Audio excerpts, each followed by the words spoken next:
Here's how I made $700 less than 5 minutes trading NASDAQ. So with this being a trade recap, I'm gonna go on to 15-minute time frame. On the 15-minute time frame, I realized that we had Asia and London highs still available on ES with a 1 hour fair value gap resting above us. Going on to NASDAQ, we already had this 1 hour get tapped into from London's price action. I realized that Asia was already swept from London's highs. Having London high still available on NASDAQ, um, I then go on to a 5 minute time frame. I realized that we have a 5 minute VPR on both pairs.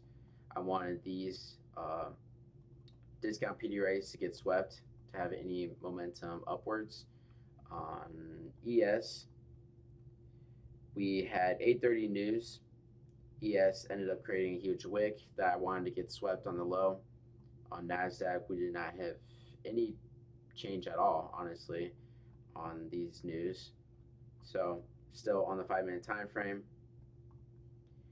I realized that on ES, we were respecting this 5 minute fair value gap, creating our SMT at these lows. On NASDAQ, we also created our SMT at the low and respecting our 5 minute BPR. So that right there was giving me a bullish bias for our macros trade. Right after receiving this huge candle going upwards, our reaction from our SMT and our 5 minute BPR respecting it. Um, we created this fair value gap. We ended up respecting that.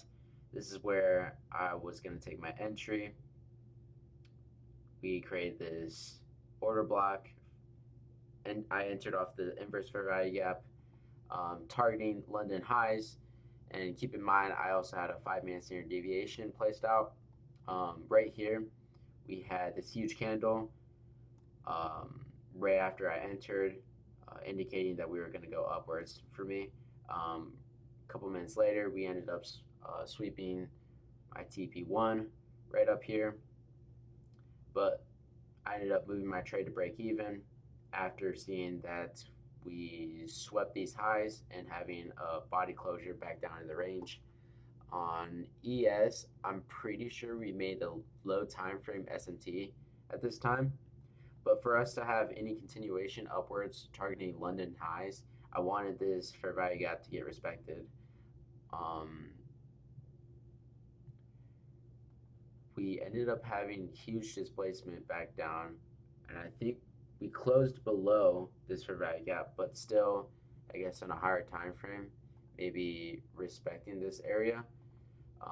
After that, my trade was already TP1 was already hit, and then break even, filling out of the rest of my contracts, and price ended up going towards standard deviation at the -2 or London highs. Um, so I shouldn't have moved my stop loss on this. Always a lesson to learn from a win and from a loss, but this is my trade recap on what I saw today. Overall, we were respecting discount PD raise. I wanted to be bullish on macros, targeting London highs, which ended up happening today.